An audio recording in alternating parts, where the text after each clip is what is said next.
taking a winter break for the next couple of weeks, so we'll see you back in January. Also, for those of you who are getting rounds, feel free to reach out to Ruth Parker if you need to know your totals for the year, or you can find them in CME Tracker. So moving on, I'm delighted to have not one, but two fabulous speakers with us here today. First, I'll introduce Dr. Miles Hassell, a familiar face to many of us. He's a practicing internist with the Comprehensive Risk Reduction Clinic. This is an evidence-based practice with a lot of emphasis on lifestyle changes and management of chronic illness in this context. Dr. Hassell receives his medical degree from the University of Western Australia and then did his internal medicine residency with us here at Providence St. Vincent. He's an enthusiastic and gifted teacher and is really generous of his time with our internal medicine residency program. I'd also like to introduce Dr. Jamie Beckerman. He's a practicing cardiologist and medical director for the Providence Heart and Vascular Institute Center for Prevention and Wellness. Dr. Beckerman earned his medical degree from Harvard, did his residency with Mass General Hospital, and then fellowship in cardiology at Stanford. Dr. Beckerman has particular interest in preventive and sports cardiology.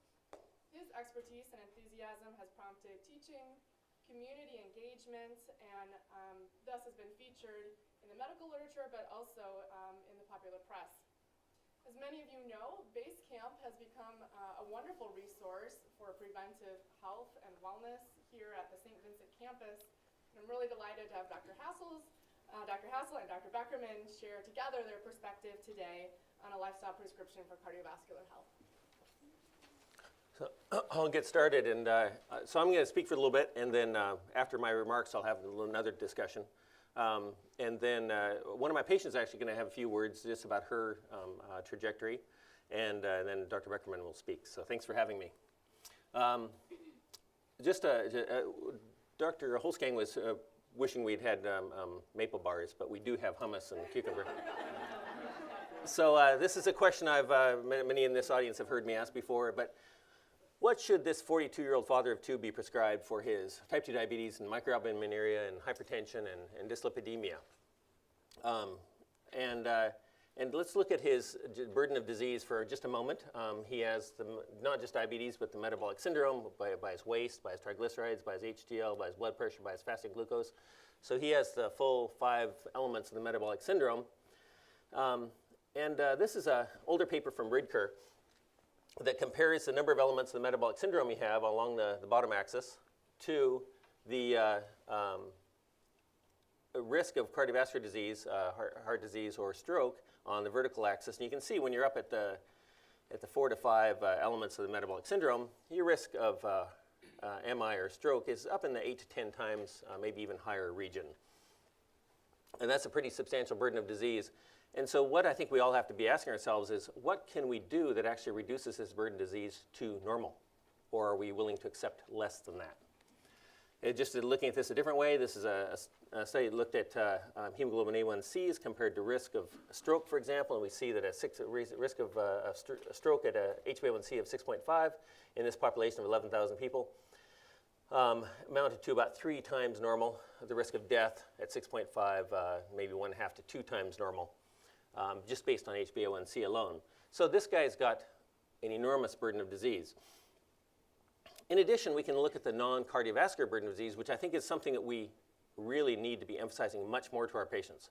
We're not just talking about MI and stroke, we're talking about a doubling of risk of cancer, depression, dementia, joint disease. These people, independent of weight, have a lot more joint replacement requirements, presumably some immune function with respect to their knees and hips. And many other problems, as you know. So he went to Michael Goodwin, one of our PMG doctors at Bridgeport, and was started on appropriate medication, but he was also told, you can do something about this independent of the medication. He went to Elizabeth Parker, one of our CDEs, who reinforced that message, and he reversed his problems. I neglected to get an update on his lipids, but you can see he's lost somewhere in the region of 100 pounds. His blood pressure, he's on 5 milligrams of lisinopril now because he had microalbuminuria, which has cleared, And this is something I see in my practice routinely, that people who reverse their diabetes, they also reverse the microalbuminuria, which if the implications of that are what we'd expect it to be, has tremendous import by itself. You can see on no medications for hypoglycemia, he has an HbA1c now of 5.3%, and he's maintained this for 3 years. With no fancy stuff, just information. And so I think we need to be thinking clearly about our patient's health trajectories. So we get a patient with risk factors, and we can say to them, hey, you can do something like TLC, like our handouts give them, without any more real weight to that. And they find themselves wandering down this upper pathway. More medications for various things, higher likelihood of complications for disease, because our medications do not reduce their risk to anywhere approaching zero, despite the fact that they often are under the impression that they do. And then they get more and more disease, more cost, more side effects, and so on. We actually have an alternative that I'm not sure that we pursue well enough, and that is a really aggressive lifestyle. I use the word aggressive or vigorous, those kinds of words, because it involves more than just telling people they can do this. It means giving them tools. These people, like Brian, the patient we just discussed, reverse their disease process in many cases, or in most cases, and are free of the burden of disease lifelong, one could argue. And part of this is a question of whether we actually are being entirely truthful about the effect of our medications. So if we treat somebody with hypertension to whatever perfect standard we decide, their risk of stroke is still 2 to 3 times normal compared to somebody who does not have hypertension. I don't think, and maybe you do a better job with your patients than I do, but I don't think our patients are getting that message. I think our patients think that when they have treated hypertension, their risk is, the hypertension is no longer an issue for them. Similarly for hypoglycemic agents. Our hypoglycemic agents so far have not been shown to reduce risk associated with diabetes to anywhere near normal, even for the big ones, stroke and MI. If you look at all of the other risks associated with type 2 diabetes, depression, their joint disease, their infection problems, their risk of cancer, we definitely, as far as we have no reason to believe that we're reducing those significantly. And although the newer agents, things like Victoza and Jardiance may have a superiority compared to what we've been using in the past, we actually don't have enough length of time with those to be sure of that, and to be sure that we aren't having other demons associated with those medicines cropping up. So to be fully reliant on the new medications, for those of us that were around 15, 20 years ago when TZDs were thought to be just phenomenal agents, and now clearly we're heavily flawed. And even so a person could argue that the diabetic side effect that our medication has had the most clear-cut benefit for is diabetic retinopathy. This is the ACCORD study, 20,000 patients. You can see even in the best data, our benefit for even retinopathy, which is the single most valuable intervention that we have, disease process for which our interventions make a difference, you drop them from somewhere in the 10% region to somewhere in the 7% region. But for a disease process, they shouldn't have it all. Because if you don't have diabetes, you don't get diabetic retinopathy. And so the question I think we should be asking ourselves as a system, as a culture, as a medical culture, is are we overemphasizing the benefits of pharmaceutical interventions and thereby diminishing the value of lifestyle? Because if people think our pharmaceuticals are doing more than they are, it's diminishing the value of lifestyle, and it weakens the whole message. This is a lady that I've been following for about 13 years now. So when I met her, she was 77 years old. English was not her first language. So there were some communication issues, but she'd had a stroke. She was aphasic for a few days, and that really caught her attention. You can see she had hypertension. Despite being treated to variable degrees, she had hypertension, and she had diabetes. She had asthma. She had dyslipidemia. We talked to her about what she could do, and she made dramatic differences, including changes, including reversing her hypertension and reversing her diabetes. And 13 years later, she just turned 90, a couple months ago, in the same condition as she was arguably 20 years ago. She's living independently. She has no stroke complications. no residual complications from her stroke. She feels good, just living a normal life. And I'm arguing that she hadn't made these distinct lifestyle changes. If she had if she'd continued on her previous course, I'm arguing her quality of life at 90 would not be what it is. This guy just hated taking insulin. So that's all he wanted to do. He just wanted to get off his insulin. So he lost some weight. Now, he had also been on a statin and blood pressure medicines. He was kind of achy on the statins, but he's willing to put up with it. But as he reversed his diabetes, the case for statins became very weak. Look at that HDL from 41 to 70. He's now 80, and he had a total knee replacement planned. So some of you have heard this story before, but he came in one day, and he did this. He just crouched down. This a couple years ago, so maybe he was 77 at the time, and stood up again, and he looked at me expectantly. And I wasn't entirely sure what to say. So I said, I'm not sure what to say. And he said, I didn't used to be able to do that. And I've canceled my knee replacement surgery. So not only has he saved himself all these medicines and the irritation and the checking his blood sugars, all that stuff, but he also saved himself a major surgery as well. So can we say that lifestyle medicine works? I think we can. So this is many of you have seen this, 78,000 nurses followed for 24 years. And those that didn't smoke and had a reasonably good diet, it was very, this was not an extreme diet, but just made some sense, fruit and vegetables and beans and grains. They weren't chubby. They walked 30 minutes a day or more, and they drank some alcohol, all things that just about everybody in this room could do. After 24 years, a third of the cancer, an eighth of the heart disease, a quarter of the all-cause mortality, 10% of the diabetes. And that's observational data. So if we look at randomized control trial data, we get something similar. So the Lyon Heart Study took people with who had an MI within 6 months prior to being enrolled in the study, put them on a Mediterranean-style diet or a American Heart Association-style diet. 4-year follow-up, no exercise component, no weight loss component, 70% reduction in cardiac events, 56% reduction in death, 60% reduction in all cancers.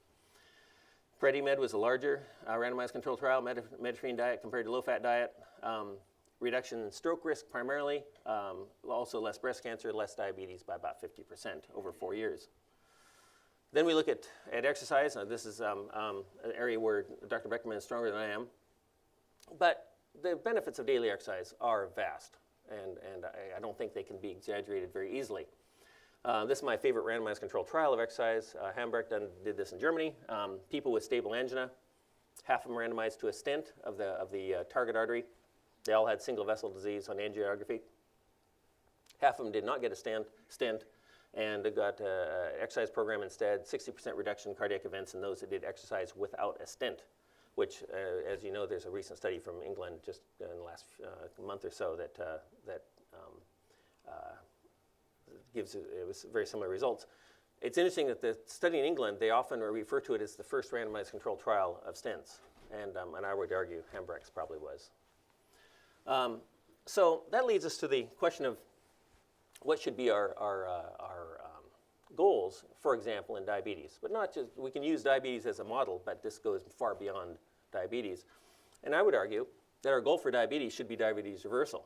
And so our patients should be, when they first enroll as a patient with diabetes, the goal should be reversal, not control, not management. And I'm arguing that management and control are words that lead us to mediocrity. And as a culture, we should not be enshrining mediocrity as a goal. We have numerous studies, I won't go through the details, numerous studies that demonstrate diabetes reversal in fairly large populations is very possible. Those of us that work with this, I think, see much better results on the one-on-one relationship with patients.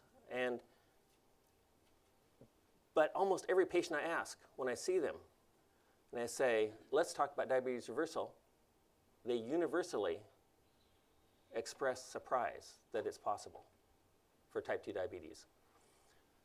Unless they've heard about it from a neighbor or something, or from a YouTube video, it's very rare that I've ever talked to a patient who said, yeah, my doctor told me I could reverse this. And Brian, the patient we started with, if Dr. Goodwin hadn't told him this is reversible, I don't think he would have done it. So what are the barriers? People say there are many patients not willing to make change, which is true enough. So we start with those who are. We don't have time. Sure, we don't have time. So we create the resources that allow us to have time. We also don't have time to be physical therapists. We don't have time to be social workers. We don't have time for all kinds of things. We have resources for those patients because we care about them. Eating well is expensive. Well, we argue it's not. These basic foods are really cheap. And there's a book out there called Good and Cheap, Eating on $4 a Day, which is one of the resources. It's a free download. We can teach people how to cook their own food, a critical step. And things like beans and grains are really pretty cheap foods. People say, well, my patients live in a food desert. We can teach them how to live well, even in a food desert. We can't afford to provide the kind of hands-on teaching that is needed. If this is a priority for us, we'll figure out how to afford it. We can afford all kinds of things. We can afford really nice MRIs because it's a priority. If this goal isn't a priority, I think it tells us bad things about our culture. But it can be done cheaply. The major stakeholders can't agree on the basic recommendations. That is a problem. So patients go to different health professionals, and one is telling them to eat paleo, another one's telling them to eat Mediterranean, another one's telling them to be a vegan, and we're all quite confident and impassioned in our sales pitches. We have some areas of general agreement. Most of us can agree on exercise and vegetables and whole fruit and other whole foods, less sugars, eating at home. Those, and if all we did was make a good case for that, we would probably be in pretty good shape compared to where I believe we are now. The areas of disagreement, we should have them as subjects of debate. These are important. I mean, what's not important about coffee? Come on. If coffee is good for you, as I would allege that it is, we should be telling our patients that. If it's not good for you, we should be telling that. These things are the data are out there. We can actually resolve these kinds of questions if we care to. I'm a pro-egg person, so that's my son with a chicken. So how do we deal with these disagreements, and so that we reduce the confusion to our patients? I would argue that we should have something like a Department of Lifestyle Medicine, because we have a Department of Lifestyle Medicine because we recognize that lifestyle medicine is really important, don't we? If we did, wouldn't we have a department that says something like Department of Lifestyle Medicine? And we would have a group empowered to look at what recommendations should be made, what areas are gray zones where we can't make a recommendation, what areas that we can. Even if we just narrowed it down and could just all agree on telling patients about the problems of refined carbohydrates, for which the evidence is extremely strong, even if we could only agree on that, we'd be doing better. For controversial issues, we could have position papers that lay out different opinions, so people can see why one professional would be a vegan, one would be a Mediterranean-style omnivore, and one would be a paleo person, and then patients can figure it out for themselves. We should keep it simple. We should only deal with those lifestyle changes that make a difference in outcomes. And it doesn't have to be a one-size-fits-all program.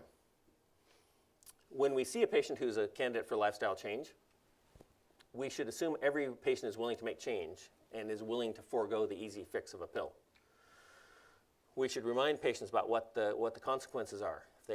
How much better, we could even use some Churchillian phrases here, but how much better it would be for them to choose lifestyle long term and think about their life 10, 20, and 30 years down the track. It should be something we follow up, just like we follow up with people on whether they're compliant with their medications. Do we follow up with the same vigor for their lifestyle changes? We should celebrate progress. Now, I have a patient right now who's lost 45 pounds. She's dropped her Lantus from 50 units a day to 10 units a day, clearly making progress. It's interesting that the other physicians on the team are not celebrating her progress, and they're actually telling her that she probably won't be successful. Hey, it's insane. One of them's a friend of mine. I'm figuring out how to approach him. What about a budget? So people say, well, where are we going to get the money? We're strapped. Well, if we can buy MRIs, we can figure out a way to create a lifestyle program. I actually don't think it would cost that much money if it was primarily web-based. I'm very thankful for Dr. Beckerman's help. He started the Base Camp program here. And we've been a small part of that. Here's my partner in crime, Mia, working with me. We do a 4-part series as part of the base camp program. Here's Mia showing how to make a loaf of bread while I'm doing calisthenics. We have a potluck at the end where people bring different things they've made after the 4-part class. And we're planning on this, starting a summit club starting next year where alumni of the class can get together and we can all enjoy a meal together and talk over and hopefully maintain progress. And I was just going to ask Sherry here, she's going to just tell a little bit about her personal progress in the same area. Hi, my name's Sherry Albin, and I just want to tell you my story of what's been going on with me. I was diagnosed with my HbA1c being 7.4, and now it's 6.1. I also lost about 40 pounds. Lifestyle change. I went into my primary care doctor for a torn meniscus, and I was getting a cortisone shot. I walked out finding out I was a diabetic, and the only answer was insulin, which really scared me. I didn't want to be on insulin. I told a neighbor. She recommended a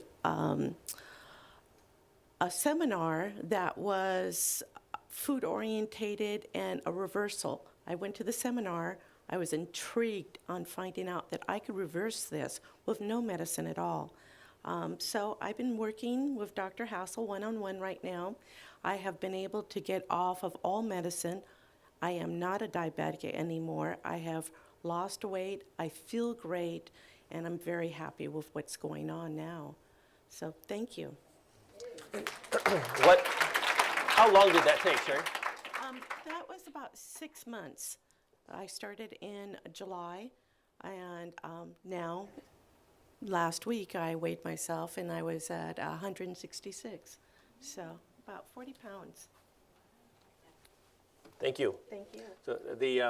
So and basically it was just a matter of her having information. But what was interesting is it wasn't her primary care doctor who told her she could reverse her diabetes. It was a neighbor.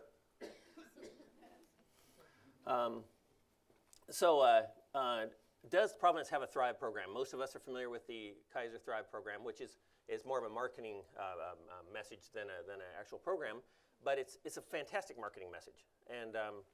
And I think we should ask ourselves, is having such a thing a moral imperative? And I'm suggesting we have a named lifestyle medicine program that has empowered leadership, is a center of excellence, is evidence-based, is promoted to all patients and all physicians. The promotion to physicians, I think, is the most important part. We should think just like the pharma companies think and use the same methods. We should build on what's currently available. Dr. Beckerman's work at Base Camp, our dietitians, the Milwaukee Teaching Kitchen would be a very, very useful tool. Integrated medicine, physical therapy, and so on. Our CDEs, if I didn't already mention them, they should have CDEs there too. Because CDEs are probably the most potent effectors of change in this area. So I'm going to hand over to Dr. Beckerman. Thank you.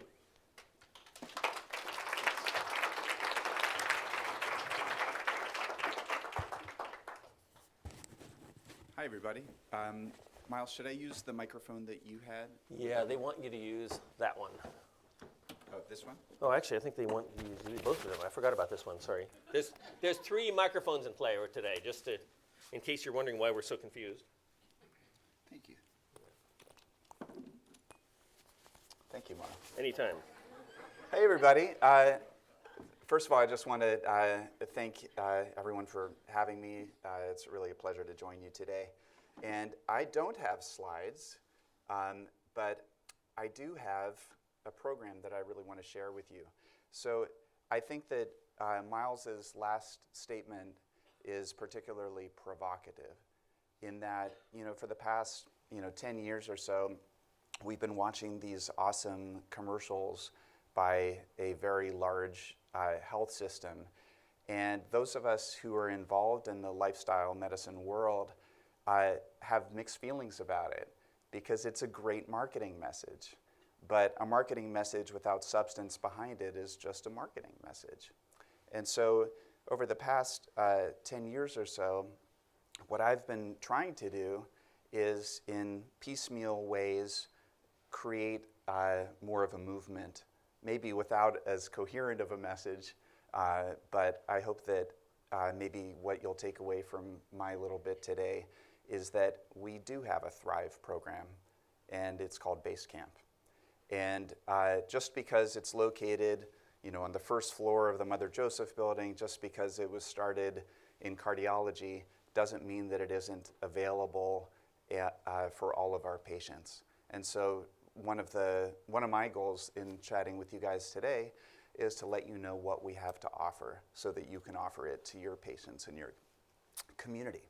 So one of the things that I want to emphasize, well, first of all, the website is welcometobasecamp.org. And one of the things I want to emphasize is this notion, something that we call Heal It Forward.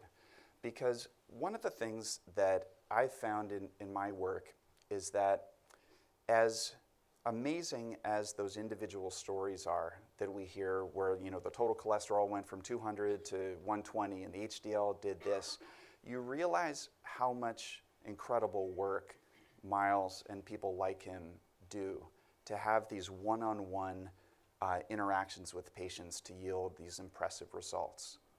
And part of the thrust of some of those communications with patients is the ability for individuals to make choices, right?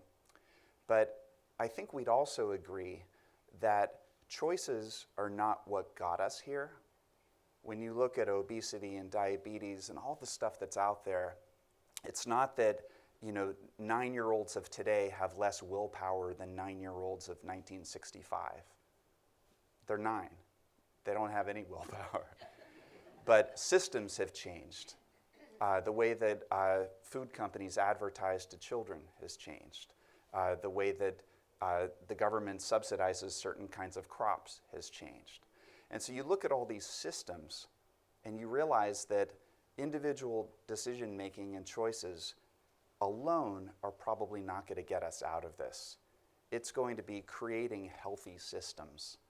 And while we can't necessarily rely on the government to do that, or on pharma to do that, or on the food conglomerates to do that, I think we can do that, or at least do our best to try and get out. And so one of the thrusts of all the work that we're doing at Base Camp is the notion of community.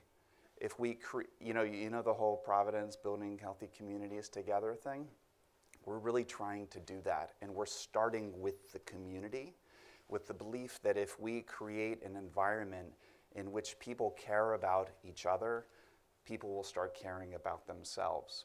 And one of the ways that we're doing that is with what we call Heal It Forward.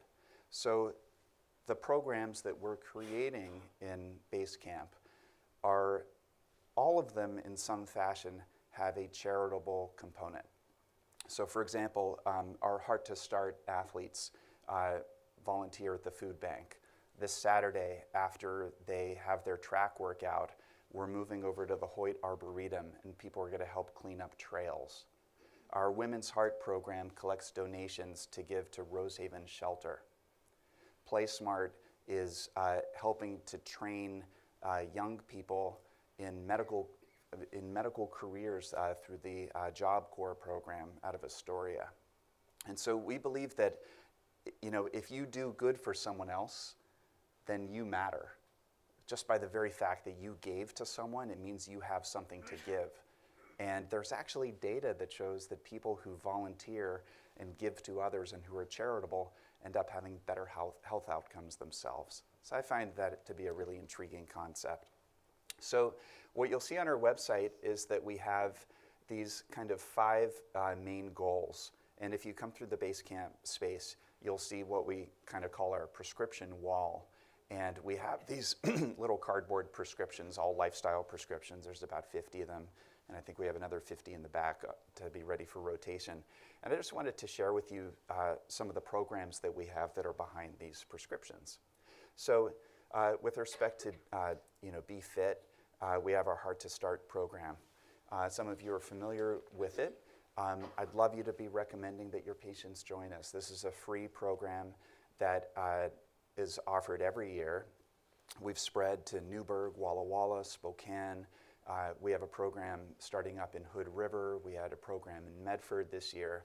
And these are Couch to 5K programs, but they're really a lot more than that.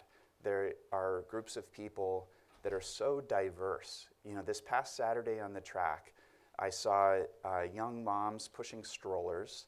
I had a great conversation with a gentleman who has a defibrillator. I saw somebody else who's had an aortic valve replacement. I saw this family, you know, the dad's in his 50s, so his mom, and the kids are in their early 20s, and they're all coming out together. And the idea is to create community. And we have groups of people within the Heart to Start community who honestly have formed lifelong friendships. And it's just so cool to see, and they come back year after year. One of the more inspiring people that I think of is at our race this past February, where you saw two runners together, where one woman had her hand on the shoulder of another woman for the entire 5K because she was blind. And she was led through the race by this other person, and they're part of the Heart to Start community. It's free. If you register, you get a t-shirt. We'd welcome any of you if you'd like to come out on a Saturday. We're just at 9 a.m. to 10 a.m. at the Catlin Gable track, and we'll be doing it through February. You know, bring your family, just check it out, and recommend it to your patients if you would. I'm also really excited about this program called the FIT Project that we started working with over the past year. This is a local nonprofit, and Families in Training is their concept. That if imagine some crazy reality show in which 8 families of 3 or 4 people are brought together in a 6-month intervention, but instead of Jillian Michaels yelling at them and them having some bizarre crash diet, they basically meet on a weekly basis. They get some nutritional education. They have a little bit of fitness. There's some social work involved. And the outcomes over this period of time for these family units is really remarkable with respect to changes in their fruit and vegetable consumption, weight changes, activity increases. And you're seeing that in mom, kids, dads, and it's really inspiring. And so this is a program that we liked so much, we're taking it over. And so in the next year, the nonprofit will essentially be subsumed into our program. And you can refer families in your practices to this program. It's absolutely free. Something else that I think could be exciting for your patients is the Heart Fitness program. So if you've been over to Base Camp, you've seen our beautiful cardiac rehabilitation facility. And I think that sometimes for folks who are not in the cardiology world, cardiac rehabilitation is this kind of black box. Like, what do you guys do back there? And like, who gets to do it? And the bottom line is that cardiac rehab is a very evidence-based program that's been around for decades.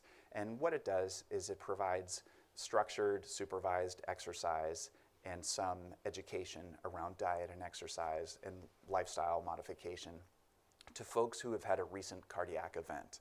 So that could be a surgery, that could be a heart attack.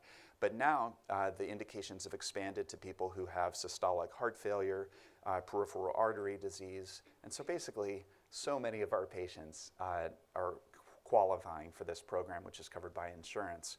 But what we also decided to do was to create an additional program. We had a very generous donor that helped us to build this portion of the space. And what we're essentially offering is cardiac rehabilitation for our patients who don't qualify for cardiac rehabilitation. So it's kind of like a gym membership. It's super cheap. When you consider what the copays would be for cardiac rehab, it's actually cheaper probably to be a member of the Heart Fitness program.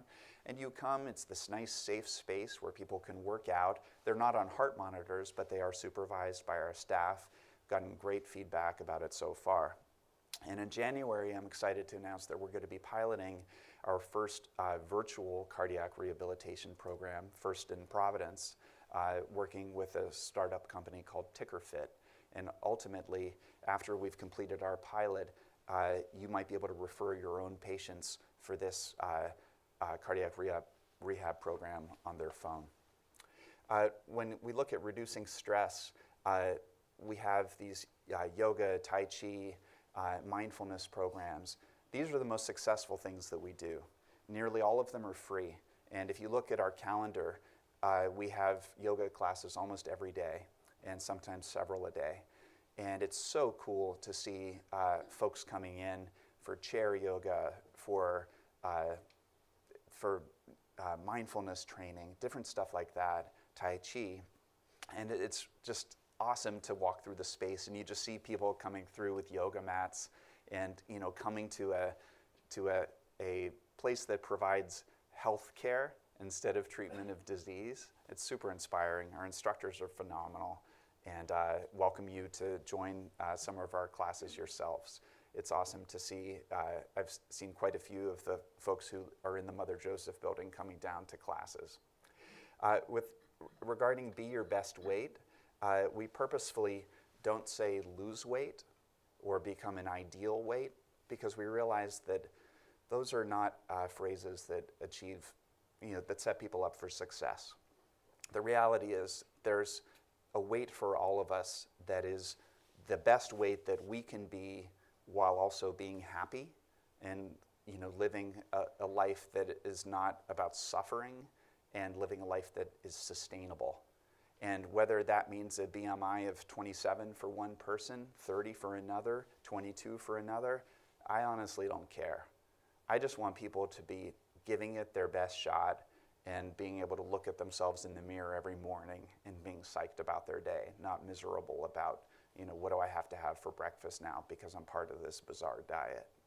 So with regards to becoming our best weight, we've brought dietitian services to base camp. And outpatient dietitian services, believe it or not, are something that are not very easy to come by in our system. And we've changed that. And so now you can refer people. If you go to Epic and type in base camp in terms of your orders, you can order an outpatient dietitian consult. And it's a lot easier than it used to be, and really excited about that. We have weight management classes, good food, great medicine. Honestly, this to me is a flagship program for base camp, not only because Miles is sitting 5 feet away from me, but because we really wanted to create this notion of community. We wanted to create the idea that it isn't just a one and done. And I feel like that sometimes when people try to message about healthy lifestyles, it's a health fair. We all get together, we pat ourselves on the back, we learned how to check blood pressure, yay. And that's the kind of stuff drives me crazy, because I don't believe that lifestyle messaging, it should be marketing. I think it should be substantive. And so the fact that Miles is doing this program on a rotating basis throughout the year is just fabulous, because it's not just like, hey, it's the Miles Hassell show. It's the Miles Hassell show every 3 months, which is fantastic. We're thrilled to have you a part of it. The Apple a Day Cafe, this is where we serve delicious food, and we have had really interesting and exciting, honestly, conversations with our hospitality services here at the hospital. I think we can all agree that the quality of the food that we have here at this place is amazing for a hospital. And I think it's really good in general. I remember my days at the VA where you got to choose between Burger King and Subway in the cafeteria. And I see just this amazing salad bar and all this awesome stuff. And so when we created the Apple a Day Cafe at Base Camp, we basically challenged them to bring it up a notch. And we have specific guidelines about what can and can't be served in our space, because we believe that we gotta demonstrate to our patients, this is how it's done. And so awesome breakfasts, awesome lunches, and I encourage you to come by. And we also post on our website tons of different recipes that we have with cool videos that you can check out. And regarding just kind of lowering risk in general, a couple things that I'm super excited about. We've started doing our PlaySmart screenings in the space. Hopefully you're familiar with PlaySmart by now. It's our youth heart screening program. We've been doing it since 2012. A couple weeks ago, we screened our 20,000th kid for free, and the program is thriving, to use Miles's term. And something I'm really excited about is that we're bringing CPR education to Providence. And I saw that the Timbers Army was creating these free CPR education programs, and I thought, what an awesome partnership, especially given our sponsorship at Providence Park and our work with the Timbers and stuff like that. So now the Timbers Army actually provides CPR education at base camp, and it's free. And I also wanted to mention a new program that we're really proud of, the Saves for Lives AED donation program. It's been a law in Oregon for like 5-6 years that there has to be an AED in every big public space, and all schools are supposed to have AEDs by, I think, this year. You can imagine that not all of them do. And so we fundraise for money to be able to donate AEDs back to the community. And there's this application here that people can fill out. And bottom line is, if you're a nice person and you want an AED, we'll probably give you one. So it's something, it's something to check out.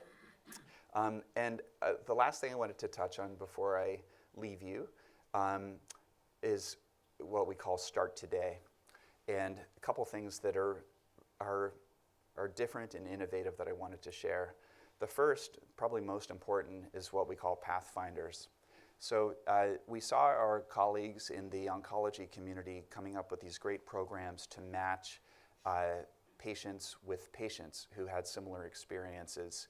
And we decided, cardiovascular disease is so prevalent, and the procedures that we do to these patients are sometimes so invasive and traumatic with respect to how people view themselves after recovery. So many subtleties that I think that sometimes as healthcare providers we're too obtuse to even be aware of. And so we created the Pathfinders program with the notion that every climber needs a guide.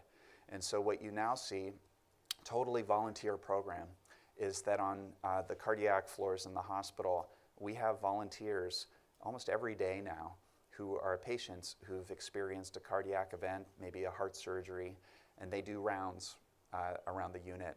And so they're told by the nursing staff, who might be a good person to chat with, who's not so ornery today, and et cetera. And they go in and they talk to people and tell them about our program. And if a patient is interested, then they essentially can get a guide, a mentor, upon discharge from the hospital. And the notion is that the climbers and guides will meet together, preferably in the base camp space, and be able to talk and form a little bit of a relationship. And we really believe that this is going to be an important pathway to getting people inspired to have these healthy lifestyles. And one of the things we're going to be looking at is our participation rates in cardiac rehabilitation.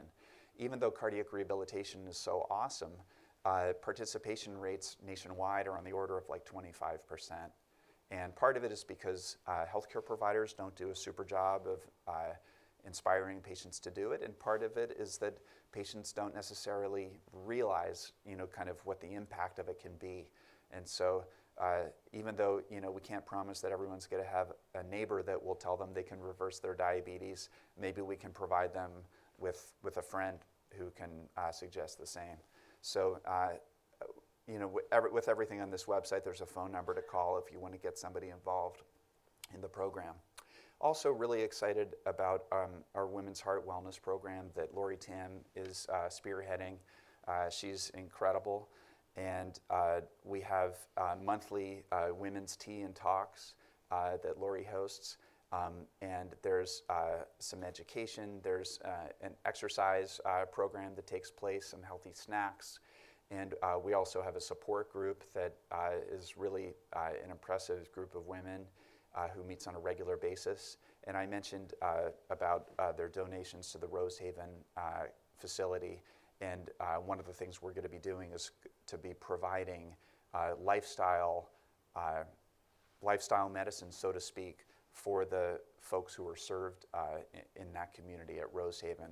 We feel that everybody should have access to the kind of information that we're trying to share. The last thing I want to share, just on a fun end, is we're trying to change the way that we educate providers about lifestyle medicine. And CME is something that everybody approaches in a different way. And for example, all of us who are here today. And so one of the things that we decided to do is to create intimate, innovative CME programs that, rather than being one of a couple hundred people in a room listening to someone like me blather on for a while, in January we're going to be heading up to Silcox Hut above Timberline Lodge for a CME weekend in which we'll be discussing helping your patients find their peak with respect to performance. And we have sports psychologists, nutritionists, and me blathering on. And it's going to be a great time. Next summer, I suspect we're going to have a whitewater rafting trip in which we're going to be discussing flow and hemodynamics, headed by our heart failure and interventional colleagues. We're going to be having a program that Lori Tam's going to run, which will be a yoga retreat. So we're trying to just create cool experiences so that you guys get to know each other better, get to know better what we're trying to share, and elevate the conversation, to use a terrible pun. So thank you so much. That's really all I had to share with you. Base Camp, it's on the first floor, just down the street there. And everything there is available for your patients and, honestly, for your community. It doesn't matter if people don't have heart disease, they can still use all of our stuff. And the vast majority of our programs are free. And that's a commitment that we have to the community. I was wondering if anybody had any questions. Yes? In terms of exercise recommendations for your patients, a lot of things very practically are walking based. I mean, it's effective, it's something you can do for free, et cetera. But for your patients for whom walking is more of an issue, what's kind of a generic substitute? I think that that word generic is the interesting word, because there probably isn't one. I think that recognizing that individuals have personal challenges and limitations, and doing your best to tailor to them. I subscribe to the notion that some is good, more is better, everything counts. And so I love Miles's point that you really need to celebrate success and progress in any incremental fashion in which it occurs. And so, I get frustrated when I hear about the American Heart Association saying 150 minutes a week or 75 minutes of moderate intensity, because everything is presented in this ridiculous, to me, binary fashion. And life isn't like that, right? I mean, if you only exercised for 149 minutes last week, you failed according to that. Or if your blood pressure is, 131/81, you now have hypertension. And humans just aren't built like that. We are built on continuums and diversity. And so for folks who may have limitations that would prevent them from doing a lot of walking, I mentioned Tai Chi and chair yoga. Those are some of the things that we offer. I think that resistance exercise in the form of lifting weights or bands is so underprescribed for our patients. I think that with the sort of aerobic craze, so to speak, that's maybe started in the 80s, we got so focused on cardiovascular exercise that we don't talk about pumping iron as much. And when you look at the data for improving cholesterol, for improving blood pressure, lifting weights helps with those things pretty comparably to aerobic exercise. And so even if somebody can't necessarily go on a hike, maybe they can grab some small weights and develop a program. So I think that there's something for most people to try. And I think that as providers, our challenge and imperative is to show patients that we care about it as much as we care about, how you have that checklist. You see a diabetic, are they on lisinopril? or are they on a statin? You know, like we all have these internal checklists, you know, that we're kind of beholden to professionally, maybe financially, who knows. But I think that having lifestyle medicine checklists in our mind is something that would be an intriguing thought. Hey, Emily. Hi, this is either for you or for Miles. I'm wondering about coverage for for the nutrition, the dietitians. Yes. I feel like 10 years ago it was only if you had diabetes or CKD, but maybe that's a lot better now. That's a good question, and I don't completely know the answer. And so I guess one interesting question it raises is, you know, how do you kind of make the recommendation for the patient for whom everything is purely preventative? Because I think a lot of times we're responding to the diabetes, the hypertension, and that's the coverable diagnosis for the nutrition counseling. What do you do for the patient who's just not taking very good care of themselves and hasn't gotten into trouble yet? And I don't know how that coverage works. I apologize.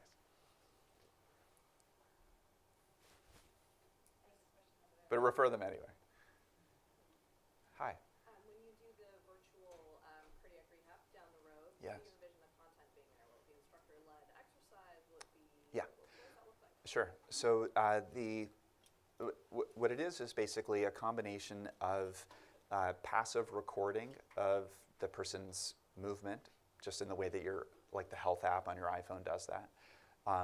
The person having the ability to log in things that they do. And there's also a video curriculum for content, which can be tailored to the particular patient. So the way that we're structuring it is, let's say you're somebody who has coronary artery disease, you've had a heart attack, you've had open heart surgery, a CABG. We can click on a bunch of boxes and you'll get a video curriculum that tailors to that experience, as opposed to, let's say this other person is a smoker and we know we want to give them the smoking curriculum, that kind of stuff. And so it will be completely virtual with the ability for the provider, which in the form in which we're creating it will be the cardiac rehabilitation program, to essentially be able to observe what the patient's doing and check in with them and be like, oh, I see, last week you didn't walk very much, stuff like that. And I think it's, recognizing that apps and stuff like that are interesting, but they're not panaceas. And I think that the device company or the app companies in Silicon Valley wants us to think that that's going to rule the world. We all know, we're in the trenches, we know that it's not. That's, even though the technology is super cool, it's really the human touch that's going to matter. And in my mind, the community that's going to matter. Because, even though our patients, it would be great if they could see us every week or Miles every week, they can't. And so they're going to have to look to other communities to get support. And hopefully, Basecamp is one small part of that. So. Yes? Question for either of you again. Unfortunately, we are seeing increasingly a lot of available tools, and we also know that, like you said, this isn't kind of a one-off, but a process for patients where they're going to need to be engaged. And I wondered, kind of right at that front end, if you found particularly useful tools as like, what is the next step? Like, without overwhelming, sometimes I feel like here are some resources, and really trying to be concrete about getting them started, like, this is the first step. And I wonder if you just have like one or two practical things recommending this is going to be diverse, of how to get the hook and keep it focused so that you're moving forward. That's a tough question. And I think it's so tough because patients are all so different. Yeah. And so something that will be interesting for one person just won't be for the other person. Yeah. And, I guess my own very biased recommendation is to refer people to what we have going that is just, I refer to a lot of the advice that providers give as laminated advice, because it's like, it feels like it's on a piece of paper that's laminated and you just